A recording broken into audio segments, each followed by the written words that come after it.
Now we're unmuted. Nice. Hi, Kelly. How are you doing? Good. Hey, how's it going? Going well, going well. My name is Michael Ibsen, and I'm here for Lino Kino, LKTV. And we are here today in conversation with Kellie Bornhoft. Kelly is a lecturer at Stanford and a practicing artist living in the Bay Area who submitted some videos to our LKTV open call. And we are going to have a little conversation today before we share those. Yeah, cool. Well, thank you for having me. Yeah, I'm going to show there's a string of videos. And I guess a good way to or something to look out for, or a good way to preface them is that my background is in sculpture. And when I approach video, I think a lot about just translating space and time. And there's a lot of sculptural elements that make their way into my work. Okay. The image behind me, for instance, is like a close-up, almost animation that I've created, but it started as physical objects, these small rocks that I recorded footage of and then layered about 8 times. So the end of the process for a lot of these videos ends up back in installation as well. So a lot of the work undulates in and out of video and spatial relationships with the viewers. Great. And you often present them as installations, right? With sculptural elements, multi-channel video, kind of surrounded by sculptural pieces. Yep. Yeah, at least based on the documentation photos that you sent us. Mm-hmm. Which looks like a great way to present them because, again, I mean, you'll see when we watch Boundless Sediments that it is, a lot of kind of both in the structure and the content, there are a lot of references to sculpture in the work. Mm-hmm. Yeah. So did you study sculpture originally? Did you kind of transition to video, or has it always been kind of a holistic approach for you? Yeah, I think I started in sculpture, but for me, it's always been a hybrid. Cool. Yeah, and I think I approach both. I approach sculpture with a time-based mentality, and I approach video with like a physical, tangible draw. Or that's what I have an affinity for, is like, how do you create texture? How do you I'm interested in the like palpability that might be possible through the combination of sculpture and material and video, extending those through time. Very cool. So can you elaborate a little on the time-based way that you approach sculpture? Because I'm not a sculptor remotely. I don't know anything about sculpture, but I like it. And I like to hear people talk about it because, again, I want to know more about how people think about it. Sure. Yeah. I think, like a decade ago or longer, when I was an undergrad, I was making sculptures that would be entropic. They would change over time, like something that would dissolve or something that Gotcha. And I think for me, I'm just there's something about making a piece and letting it continue to change somehow, and it not being static, that makes it worth making, seeing what it could become instead of creating something that stays as is or like follows, a set plan. So I've done also a lot of work with like kinetics too. Oh, cool.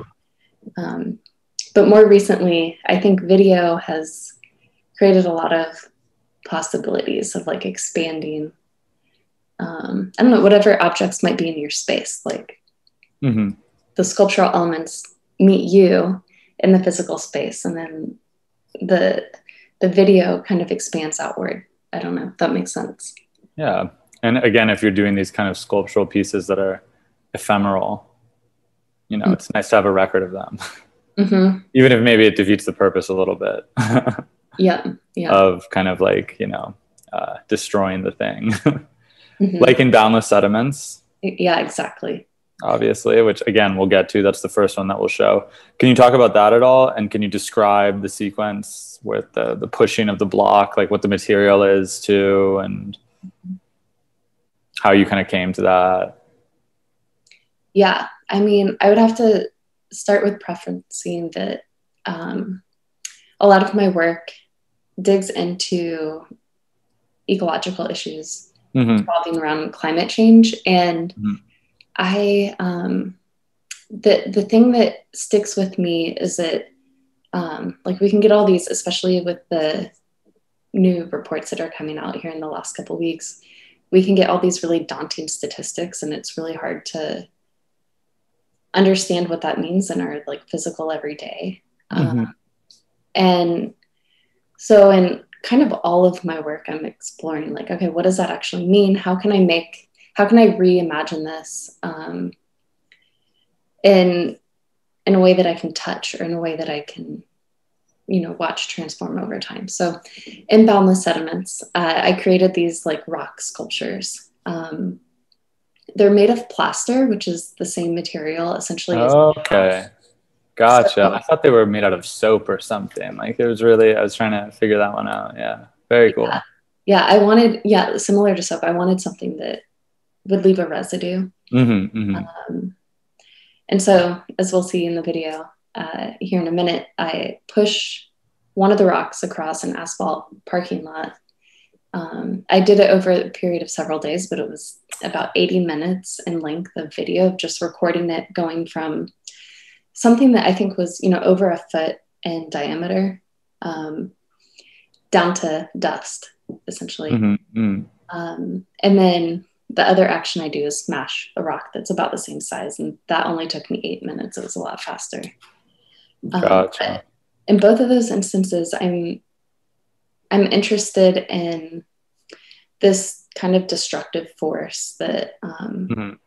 that humans play, and specifically, I'm interested in concepts of the Anthropocene, Okay. which is a theory that we're in a new ecological era, and it's brought up in the field of geology, but it also circles itself in a lot of conversations around climate change.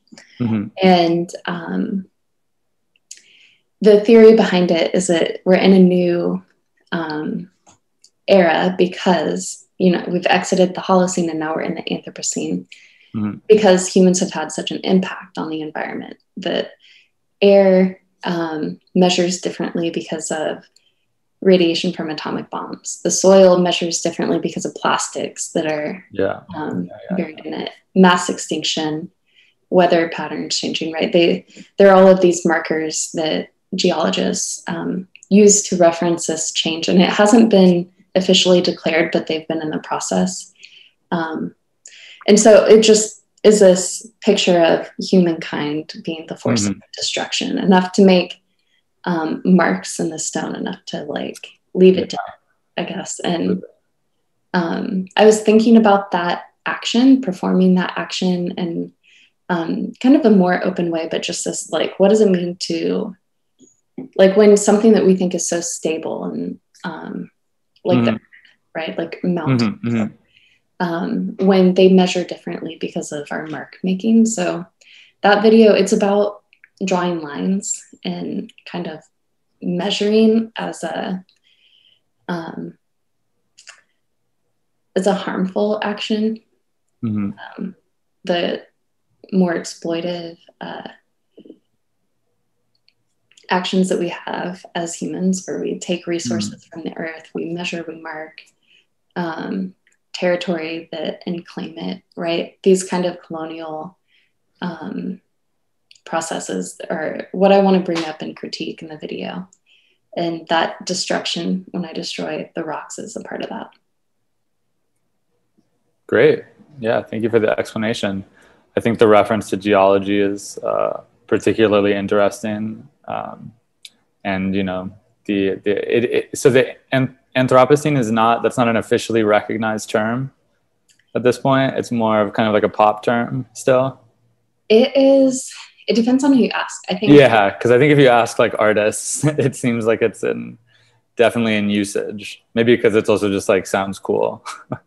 Yeah, it hasn't been. So there's like an international board that is supposed to identify it. And the thing that it's hanging on is, in order to declare an era within geology, you have to have a place where it started, like a location where it can be visibly seen on the earth, and you have to have a starting time.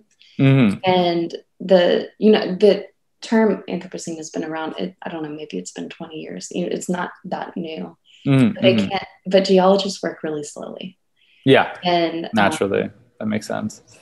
And they're looking for this thing called a golden spike, like the perfect place that can exemplify the Anthropocene. So most geologists probably would say, yeah, it's that new era, but there hasn't been an official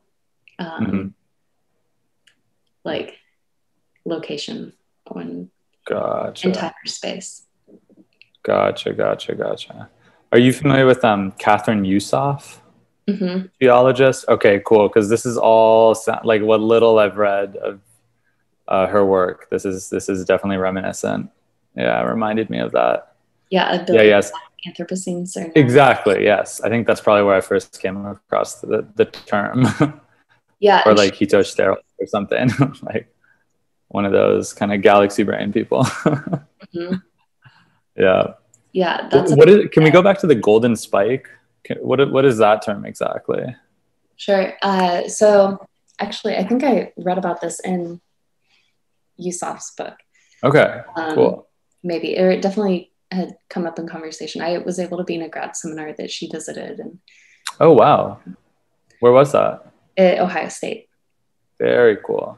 Yeah. But I'm a big fan of her work. I think it's really smart. And her thing is, the argument she makes towards the Anthropocene is that that event that people are looking for, this to predict this, like, to predict Armageddon, the end of the world. We think of climate change as that. And her argument is that, well, it's already happened for so many people. Indigenous. Gotcha. For so anyway, sorry, backing up. The golden spike is kind of that need that geological surveys have to have of, this is the place that it can be measured on Earth, and this is the time that it started. Because there's arguments that it was the Industrial Revolution, that it was the first atomic bomb. It could be steam engines. It's the need that scientists and like kind of like race that folks that are studying the Anthropocene have had to like be the person that makes their mark and says, this is the marker. And it's something that Yusoff critiques and saying like, there's, 1,000 starts to the Anthropocene. Like it's not one event. And we as scientists, like we don't have to have a mentality that is so precise and exact. It's not about claiming territory. It's about,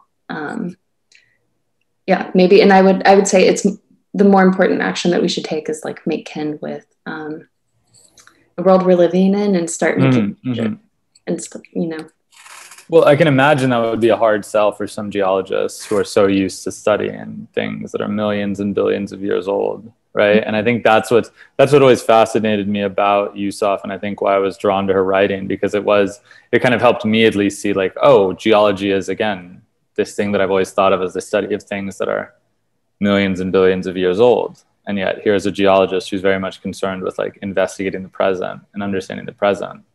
And that was kind of a real like shift in how I thought about that just scientific practice.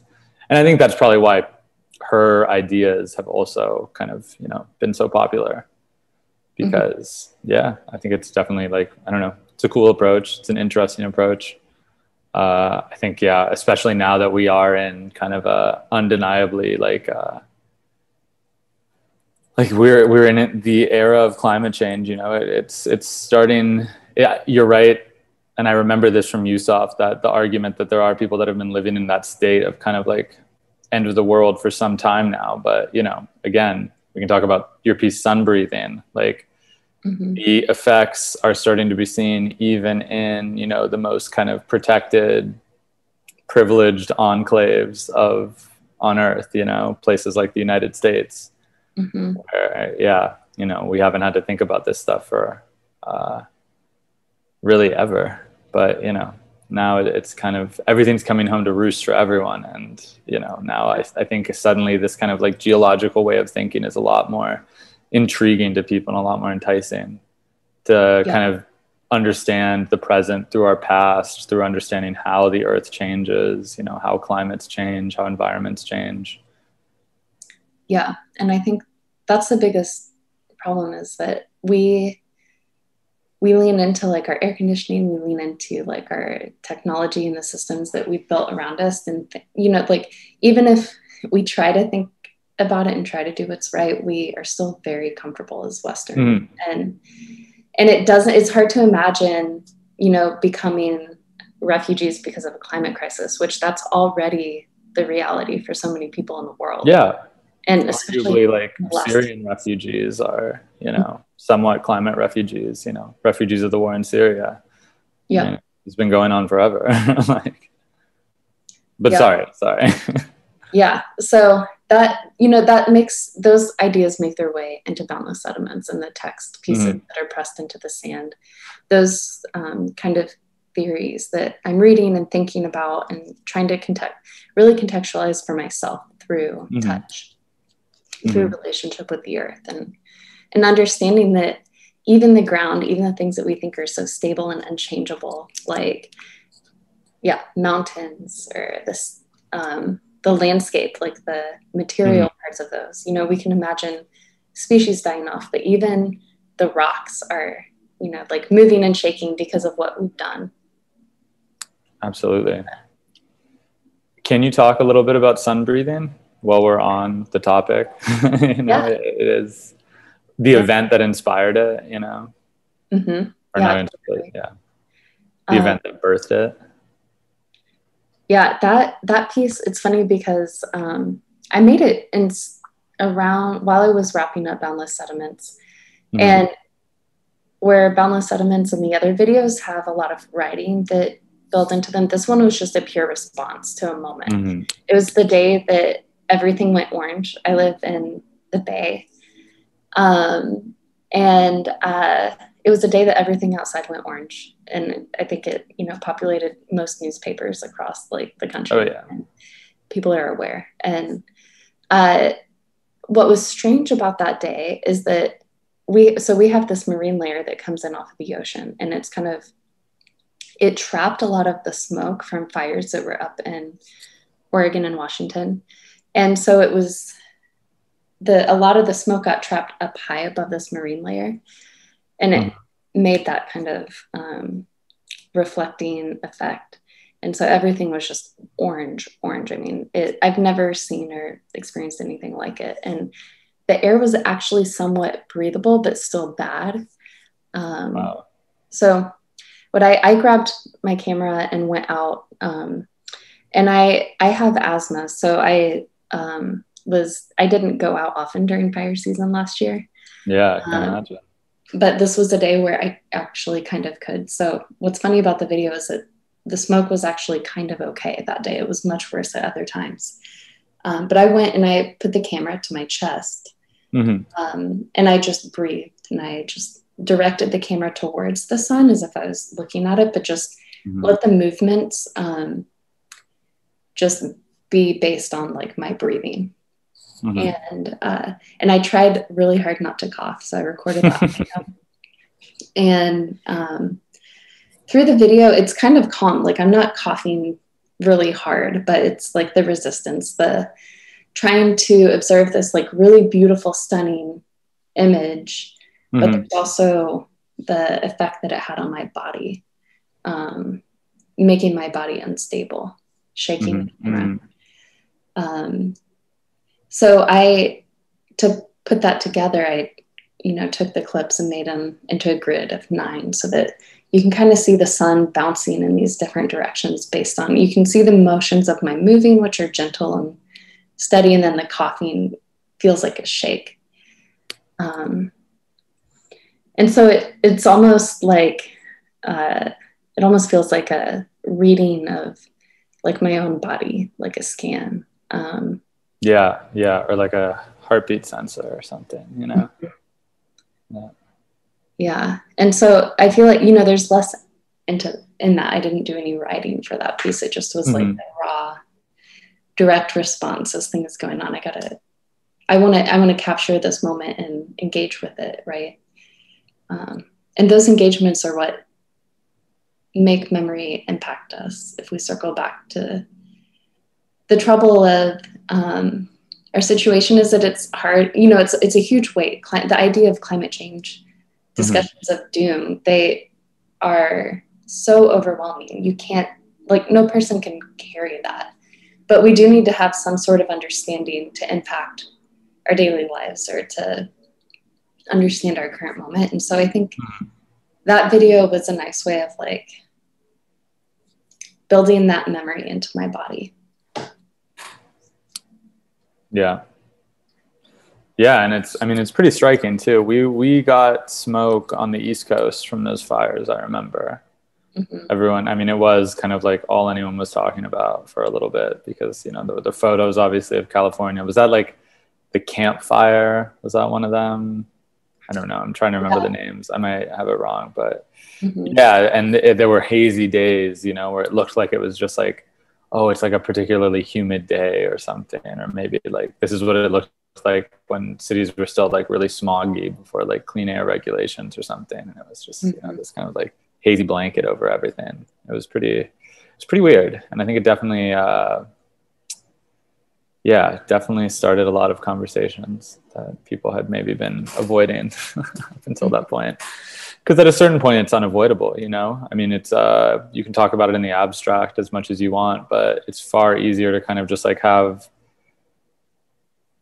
a somewhat just, I don't know, level-headed, sane conversation about that stuff when there are actually concrete consequences that you're feeling, or you're, getting, it wasn't even, it was just slightly smoky air for us, but it's kind of representational of this feedback loop that could become a new reality that we experience every year, where we get, worse air quality and hazy skies every year on the East Coast because of fires on the West Coast, and who knows what changing weather patterns could do to that as well, right? It's it's a lot to take in, and it's interesting though that I think your work addresses it from so many different angles, and not necessarily the kind of doomer fatalistic angle, which I think some people are also inclined towards because it's more dramatic. It seems especially something like sun breathing, that added detail about the fact that you have asthma too. So there's that, the camera work itself is affected by your body because you're holding it against your body.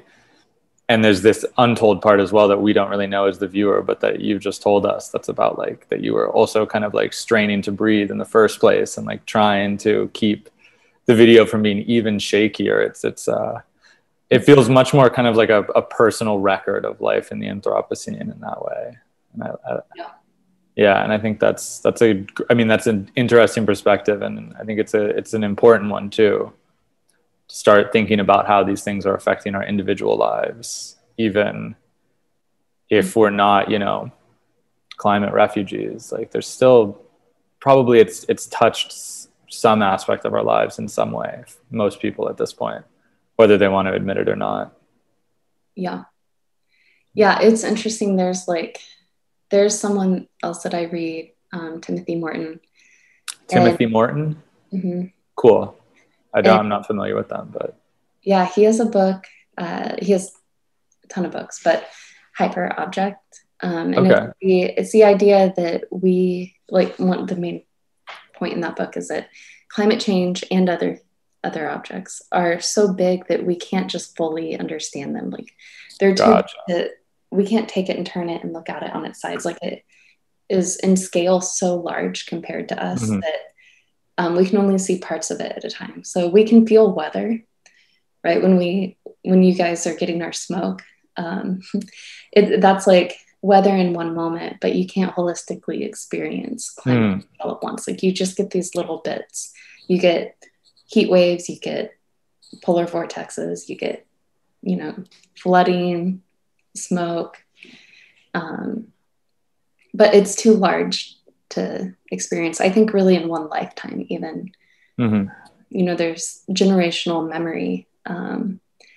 There's what our grandparents would have experienced as weather, and then there's what we experience as weather, and they're entirely different things. But within our lifetime, it's hard to notice. Yeah. Yeah. And that's going back to the kind of geological time scale as well, you know, which, again, also I think is one of the problems facing us in terms of kind of practical responses is that, I mean, again, we don't know no one knows what the future holds and, you know, how things will change down the line. But it is, I think, easy for some people to just kind of retreat into that argument of, well, it's on a time scale so much greater than a human life, you know, so even if it is real, why do I have to worry about it? But, you know, it's not really not a great way to think about things. Right. Yeah. And that's like the other struggles. Like, how do you make work about this without becoming overwhelmed? How do you, or just being didactic and telling people to recycle and to change things in their life? Because people have already heard that. People know the statistics. You can find them. Yeah. But like, the question I want to ask is like, how do you like dig your feet into the mud and like feel the present moment that we're in? Yeah. You know, and in a way that you can carry the weight, but also, not be so overwhelmed that you do nothing. You know, want to have a relationship with it. And I like the image of digging your feet into the mud too, because I think it is, you can talk about all the, you know, individual choices all you want, but I think in large part, you know, these problems are kind of societal and societal and civilizational scale.